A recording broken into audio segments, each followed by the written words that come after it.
Bom, hora de darmos o pontapé inicial em mais uma revisão semanal da newsletter Descarbonização Competitiva. E olha só, a gente já está chegando na edição 39. Pois é, passou rápido, né? Muito rápido.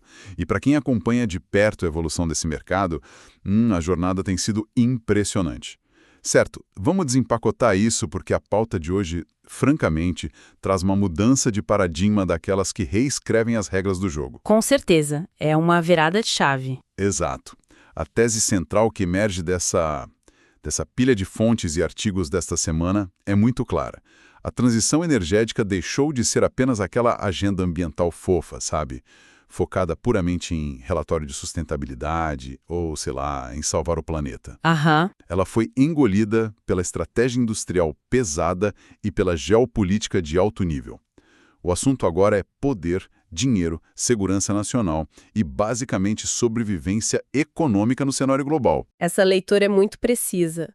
E uma análise atenta do material dessa semana evidencia que descarbonizar hoje significa tomar decisões muito cruciais sobre como um país ou até uma corporação vai conseguir competir nesse novo arranjo econômico. É um arranjo implacável, diga-se de passagem. Sim, totalmente implacável. A pauta saiu da mesa ali do Departamento de Responsabilidade Social e foi direto para o centro das decisões dos conselhos de administração, até dos Ministérios da Economia e da Defesa. Foi para o coração do negócio. Isso. E quem ainda enxergar a energia limpa apenas como um custo regulatório vai ficar irremediavelmente para trás. O capital está se movendo para onde tem resiliência. E é exatamente buscando essa resiliência que a gente esbarra logo de cara no primeiro grande paradoxo que os textos mapearam, que é a briga colossal e um tanto inesperada entre a inteligência artificial e a energia verde. Um choque de gigantes, né? Literalmente. Tem 3 notícias aqui que conectam e ilustram o tamanho desse gargalo. Primeiro, um relato da Invest News mostrando que empresas de tecnologia estão, literalmente adaptando turbinas de avião para gerar energia em terra firme. A um lado de data centers. Isso, porque a rede elétrica não dá conta. Segundo, a Folha de São Paulo cobriu um alerta fortíssimo do fundador da Long Green Energy, avisando que esse boom da IA vai sobrecarregar as redes globais. E terceiro, também na Folha, fabricantes de baterias de carros elétricos estão mudando o foco das células para os sistemas de armazenamento estacionário, os BSS, para atender esses data centers. Como a gente processa essa colisão? O que é fascinante aqui é o contraste frontal dessas duas megatendências. De um lado, você tem a revolução digital da IA, que tem um apetite que não dorme, precisa de energia 24 horas por dia, 7 dias por semana, não tem pausa para inteligência artificial. Nenhuma. E do outro lado, a transição energética que tenta eletrificar tudo usando o sol e o vento, que são fontes intermitentes, certo? O sol não brilha à noite. Exatamente. E aí elas entram em conflito. Entram em conflito direto. Elas competem violentamente pelos mesmos insumos críticos, baterias e energia estabilizada na rede. E é por isso que a gente vê essa loucura de usar turbina de avião no chão. Uma solução de força bruta, né? Total. Mas a recomendação e o insight analítico que a gente tira disso é que a sustentabilidade da IA só vai parar em pé se encontrarem soluções econômicas para substituir o fóssil por biocombustíveis avançados nessas turbinas. E sobre as baterias, o armazenamento estacionário virou o grande filão. O novo ouro da transição. Exato. Migrar para os sistemas BESS resolve o problema da rede e dá margens financeiras melhores para as fábricas. E, por falar em migração, isso leva a gente perfeitamente para o segundo bloco, que é o choque de realidade na mobilidade. É o pragmatismo financeiro contra a ambição climática.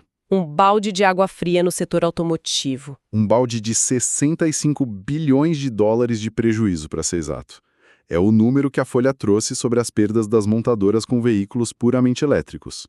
É um valor assustador. E eles estão recuando para os híbridos e motores a combustão. Tem que olhar para o fluxo de caixa. Tem. E tem exemplos práticos rolando no Brasil. A Honda testando o CR-V movido a hidrogênio, mas em formato híbrido plug-in. A Volvo desenvolvendo o chassi de ônibus para usar 100% de biodiesel, o B100. E São Paulo sancionando lei para facilitar carregador em prédio. Como a análise explica esses movimentos? Se conectarmos isso com um cenário maior, a gente entende o porquê. É o contraste da ambição global com a viabilidade econômica atual. 65 bilhões de dólares mostram que não dá para forçar a barra, sem infraestrutura. O consumidor não compra a ideia se não tiver onde carregar o carro. Simples assim. Pois é. Então a recomendação clara é que os híbridos são a solução de resiliência hoje. Eles garantem o caixa. Mas e o CR-V hidrogênio? Parece meio complexo. E é. O contraste aqui é que, por ser plug-in, a pessoa precisa plugar na tomada. O problema crônico amplamente documentado é que muitos donos não carregam. E se não carregar um carro pesado desses, ele usa o motor secundário e emite até mais. A infraestrutura e a complexidade do hidrogênio ainda estão amadurecendo. Faz sentido. E sobre o ônibus da Volvo usando Biocem? Ouvir biodiesel puro soa como uma solução mágica, mas a newsletter levanta uma bandeira vermelha gigante. Um alerta bem severo, na verdade. O uso geral de B100 nas bombas comuns de posto de estrada é super arriscado.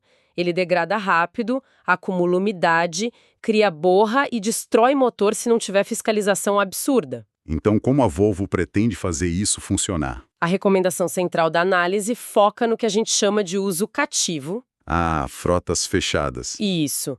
Garagens de ônibus urbano, onde a rota é fixa, o ônibus volta para o mesmo lugar e é abastecido numa bomba privada. Aí o controle de qualidade é rigoroso e o potencial de descarbonização da cidade é gigante e imediato. Uma solução certa para um ambiente certo.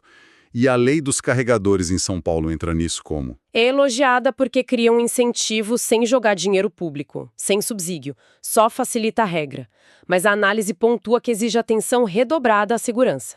Prédio antigo não tem fiação para aguentar 40 carros carregando de uma vez. O risco de colapso da rede interna é real, tem que ter laudo. Com certeza. Bom, agora vamos expandir a lente para o tabuleiro global. A geopolítica entrou com os 2 pés na porta. A guerra pelos insumos críticos está pesada. Muito pesada. Eu vou resumir 4 movimentos de forma ágil aqui. Primeiro, a União Europeia propondo que 70% dos componentes de carros elétricos sejam fabricados localmente. Segundo, a Europa tratando a energia limpa publicamente como defesa nacional contra o gás russo. Para fugir da dependência asiática e russa de uma vez. Isso. Terceiro, as gigantes petroleiras reduzindo as apostas no verde e focando em petróleo de novo, já que as margens caíram. E o quarto movimento vem de uma ordem executiva recente nos Estados Unidos, do Donald Trump, classificando o acesso seguro ao herbicida glifosato como questão de segurança nacional. E a gente precisa olhar para isso de forma puramente técnica e imparcial, focando no que está escrito no texto e no impacto para as cadeias produtivas. Exatamente. Sem tomar partido, só relatando o fato do texto. O que tudo isso significa na prática. A análise mostra que a pauta verde virou escudo geopolítico. Sobre a Europa, a recomendação é clara. Descarbonização lá é fortaleza econômica e defesa comercial pura e simples. Custar mais caro não importa se garante independência. E as petroleiras? O recuo revela uma arbitragem de mercado. Sem grandes incentivos ou um preço alto para o carbono, a transição perde força financeira. Só que o risco no longo prazo é perder a liderança tecnológica. Mas e o glifosato?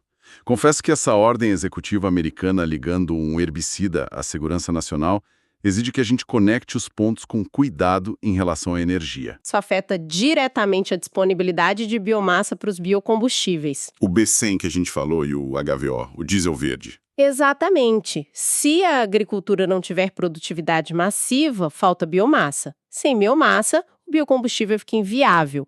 Então, a recomendação aqui é que a cadeia de bioenergia precisa criar alternativas nacionais de baixo carbono para fertilizantes e defensivos, senão fica vulnerável. É impressionante como está tudo entrelaçado e isso nos traz de volta para o Brasil. Porque a newsletter descreve o cenário brasileiro como um paradoxo gigante. Um contraste enorme. De um lado, a falta de chuvas obriga a gente a projetar o uso de térmicas a carvão e gás, energia suja. Mas, de outro lado, tem empresas como a MAT planejando fábricas de compressores de biometano no país. Nacionalizando a tecnologia. Sim, a Vale vendeu $1 bilhão em operações de níquel no Canadá para focar em metais básicos. E o níquel é superintensivo em carbono e tem o crescimento acelerado de médias empresas vendendo consultoria climática para evitar que as gigantes caiam em greenwashing nas regras da B3. O que a gente vê aí é a fragilidade da nossa matriz. A falta de foco em armazenamento no Brasil causa esse retrocesso ambiental das térmicas, e despachar energia suja prejudica demais a venda do nosso produto verde lá fora. A pegada de carbono sobe. Mancha nossa vitrine. Sim. Mas a análise aponta uma saída, e aqui a gente chega num clímax super positivo desse material. Que é o pacote da FINEP, certo? Exato. Os 3,3 bilhões de reais em recursos não reembolsáveis para inovação na indústria nacional. Dinheiro que não precisa devolver. Num país com custo de capital como o nosso, isso é ouro. É o ponto de virada. A recomendação da análise é que o ecossistema brasileiro precisa usar esses recursos junto com serviços dessas consultorias climáticas médias. O objetivo é internalizar tecnologia, igual a MAT está fazendo, baixar o custo de capital e garantir soberania industrial sólida. Isso separa quem lidera de quem só compra pronto. E bom, passamos por um terreno vasto hoje, cobrimos quase tudo. Mas eu sei que o material deixou uma inquietação. O que a gente deve levar para a reflexão final depois dessa imersão? Tem uma reflexão que não foi respondida diretamente no texto, mas que a gente constrói a partir dele. É o seguinte: se a inteligência artificial, os carros elétricos e a infraestrutura dos países estão todos correndo freneticamente atrás dos mesmos minerais críticos e da mesma energia da rede, Ao mesmo tempo. como as nações vão decidir quem tem prioridade na tomada? Quem leva um megawatt disponível quando faltar energia para todo mundo? É uma pergunta pesada. É um dilema moral e estratégico enorme para o futuro próximo. Bom, isso definitivamente é algo para quem está ouvindo continuar pensando durante a semana. Chegamos ao final de mais uma imersão profunda nesse material incrível. Eu quero agradecer imensamente a companhia de quem separou um tempo para acompanhar a gente até aqui e mergulhar em temas tão vitais. Voltamos na próxima semana com mais uma análise da newsletter Descarbonização Competitiva. Siga o nosso canal, curta, comente e compartilhe o vídeo para que ele possa chegar a mais pessoas. Siga o nosso canal, curta, comente e compartilhe o vídeo para que ele possa chegar a mais pessoas.